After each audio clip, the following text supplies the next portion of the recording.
Hello friends, welcome to my YouTube channel. आज की इस वीडियो में हम लोग साइंस क्लास 10th के chapter 2 acid base and salt के चैप्टर को डिस्कस करेंगे। तो सबसे पहले जो हम लोग बात कर लेते हैं कि एसिड बेस और सॉल्ट्स क्या होते हैं।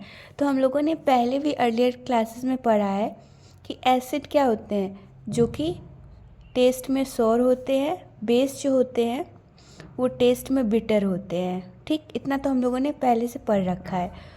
और हम लोग ये भी जानते हैं जो लिटमस पेपर होता है, जो कि हमें ये बताता है कि कौन सा एसिड है कौन सा बेस। तो ये क्या बताता है, अगर कोई चीज़ एसिड होती है तो ब्लू लिटमस पेपर जो होता है, एलपी से शो करते, वो कन्वर्ट हो जाता है रेड में। ठीक है, और कोई चीज़ बेस होती है तो रेड लिटमस पेपर जो होता है वो कन्वर्ट हो जाता है ब्लू लिटमस पेपर में। ऐसे भी याद रख सकते हैं कि जो एसिड होगा वो ब्लू को रेड में कर देता है, और जो बेस होता है वो लास्ट में ब्लू कर देता है। जो ट्रिक बना लेते हैं BLB, यानी कि बेस वाला जो होता है लिटमस पेपर को लास्ट में ब्लू कलर में कन्वर्ट कर देता है। तो इतना तो हम लोगों ने पहले से पढ़ रखा है। और हम लोग कोई एक एग्जाम्पल डिस्कस करते हैं, क्या होगा अगर हमें एसिडिटी हो जाए। तो हम लोग क्या चीज़ लेंगे, ऐसा सब्सटेंस लेंगे जो एसिड होगा नेचर में, या फिर ऐसा लेंगे जो बेस होगा। फॉर एग्ज़ाम्पल हम लोग इनो पी रहे हैं, तो इनो जो होगा उसका टेस्ट क्या होता है, सोर होता है कि बिटर होता है। ऑब्वियस सी बात है, वो बिटर टेस्ट होता है। तो वो क्या करता है, एसिड को न्यूट्रलाइज करता है, यानी कि वो खुद बेस होता है और इसको न्यूट्रलाइज कर देता है।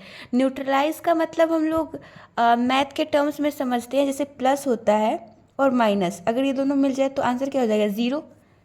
अगर फिजिक्स के टर्म्स में समझे तो ये हो जाएगा न्यूट्रल, यानी इस पर कोई चार्जेस नहीं है।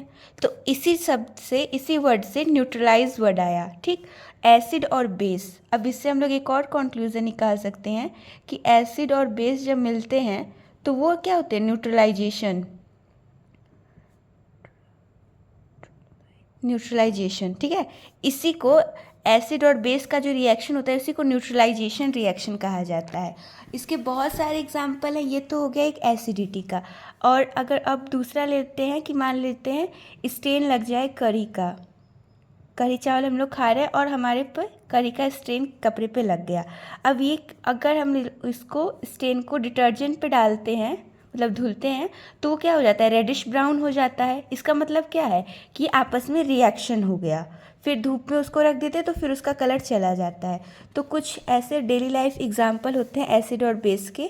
और न्यूट्रलाइजेशन हम लोगों ने समझा, लिटमस पेपर को ओवरव्यू किया और एसिड बेस की प्रॉपर्टी जानी। ठीक, अब बात करते हैं, जो हम लोग का सेकंड टॉपिक है वो है कि एसिड और बेस कैसे रिएक्ट करते हैं मेटल के साथ। ठीक है, तो सबसे पहले हम लोग एक एग्जाम्पल यहाँ पे देखते हैं। अब एग्जाम्पल को समझेंगे कि यहाँ पे सोडियम हाइड्रोक्साइड लिया गया है, जिंक लिया गया है, और सोडियम जिंकेट Na2ZnO2, और यहाँ पे हाइड्रोजन गैस। ये जो फॉर्म जो लिखा है वो फॉर्म बता रहा है, मतलब ये जो शॉर्ट में सबस्क्रिप्ट में जो जो लिखा है वो फॉर्म बता रहा है कि वो किस फॉर्म में एग्जिस्ट करता है। AQ का मतलब होता है एक्वस, यानी कि लिक्विड। S का मतलब होता है सॉलिड। G का मतलब होता है गैस। एक्वस LB से भी शो कर सकते हैं, लेकिन हम लोग ज़्यादातर प्रेफर करते हैं AQ लिखना, एक्वस मीडियम। ठीक है, अब यहाँ पे जिंक क्या है, मेटल है, और सोडियम हाइड्रोक्साइड क्या है, बेस है। फिर ये क्या बना है, सोडियम जिंकेट और हाइड्रोजन गैस। ठीक है, यहाँ से ये कॉन्क्लूजन निकलता है कि जब भी मेटल के साथ एसिड या फिर बेस का जब रिएक्शन होता है तो हमें सॉल्ट मिलता है, साथ ही साथ हाइड्रोजन गैस हमेशा रिलीज़ होती है। ठीक, हमेशा रिलीज़ होगी हाइड्रोजन गैस। जब भी मेटल जो है एसिड या फिर बेस के साथ रिएक्ट करेगा तो ऑलवेज हाइड्रोजन गैस रिलीज़ होती है। तो ये, अब हम लोग अपने दूसरे टॉपिक पे चलते हैं कि how do metal carbonates and metal hydrogen carbonates react with acid. यानी कि मेटल कार्बोनेट्स, कार्बोनेट्स मतलब क्या, CO2 वाली फॉर्म, CO3 CO2। ठीक है, और हाइड्रोजन कार्बन CO3 वाली फॉर्म। ठीक है, मेटल कार्बोनेट्स। और हाइड्रोजन कार्बोनेट्स यानी कि कार्बोनेट्स में हाइड्रोजन जुड़ जाएगा। ठीक, तो HCO3 वाली फॉर्म। तो क्या होगा अगर मेटल कार्बोनेट्स और मेटल हाइड्रोजन कार्बोनेट्स एसिड के साथ रिएक्ट करें। अब बेसिस के साथ क्यों रिएक्शन नहीं करेंगे, ये हम लोगों को ये पूरा टॉपिक कवर कर लेंगे तब पता चल जाएगा। तो एग्जांपल है यहाँ पे, एक मेटल है, सोडियम तो मेटल ही है, और ये कार्बोनेट एसिड HCl के साथ रिएक्ट किया तो ये सॉल्ट आया, फिर वाटर और कार्बन डाइऑक्साइड। फिर यहाँ हाइड्रोजन कार्बोनेट जब किया तो भी सॉल्ट आया, वाटर आया, कार्बन डाइऑक्साइड आया।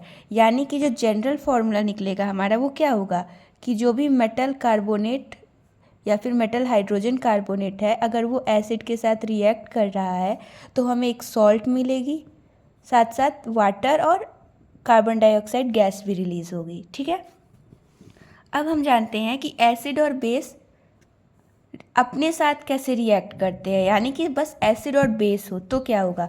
तो हम लोगों ने पहले वाले टॉपिक में पढ़ा कि जब एसिड और बेस मिलते हैं तो न्यूट्रलाइजेशन रिएक्शन होता है, और न्यूट्रलाइजेशन में क्या बनता है, सॉल्ट और वाटर।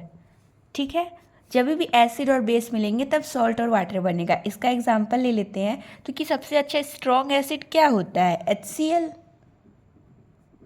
और स्ट्रॉन्ग बेस सोडियम हाइड्रोक्साइड। ये जब मिलेंगे तब ये इसके पास जाएगा, ये इसके पास जाएगा, सॉरी NaCl एक साथ जाएगा और H2O इसके पास जाएगा, तो बेसिकली NaCl प्लस H2O बन जाएगा। और ये हमें जानते हैं हमारा NaCl टाटा मतलब नॉर्मल सॉल्ट है ये, और H2O क्या हो गया, वाटर हो गया।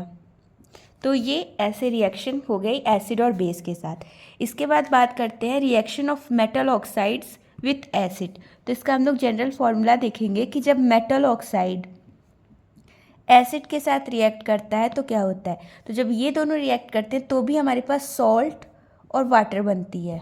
ठीक है, अभी हम लोग इसको डिस्कस करेंगे, उससे पहले ये वाला टॉपिक भी देख लेते हैं कि क्या होगा अगर नॉन मेटल ऑक्साइड बेस के साथ रिएक्ट की। यानी कि नॉन मेटल ऑक्साइड जब बेस के साथ रिएक्शन शो करती है तो भी हमारे पास सॉल्ट और वाटर बनता है। बट ये ऐसा पॉसिबल कैसे हुआ, यहाँ पे भी सॉल्ट वाटर बन रहा है, यहाँ भी सॉल्ट वाटर बन रहा है, यहाँ एसिड था, यहाँ पे बेस था।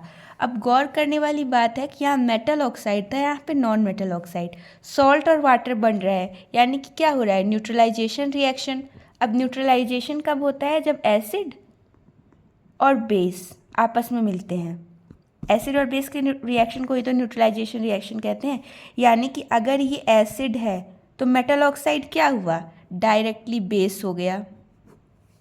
यहाँ पे बेस है, यहाँ पे भी न्यूट्रलाइजेशन हो रहा है, एसिड बेस बन रहा है, तभी तो सॉल्ट वाटर रिलीज हो रहा है। तो इसका मतलब non metal oxides always acid होते हैं। ठीक, तो हमें तो ये पता चल गया। उसके बाद से यहाँ देखते हैं, यहाँ पे एसिड है, सॉल्ट वाटर बन रहा है, इसका मतलब मेटल कार्बोनेट और मेटल हाइड्रोजन कार्बोनेट ये भी बेस होंगे। ठीक, अब पुराने वाले टॉपिक पे आ जाते हैं। यहाँ पे हम लोग मेटल देखे थे, लेकिन ये क्या, मेटल तो दोनों के साथ रिएक्शन शो कर रहा है।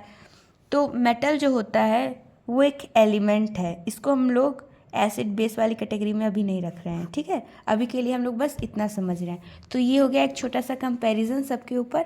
मिलते हैं हमारी नेक्स्ट वीडियो में, तब तक आप इस वीडियो को लाइक कीजिए, शेयर कीजिए और चैनल को सब्सक्राइब कीजिए। Thank you.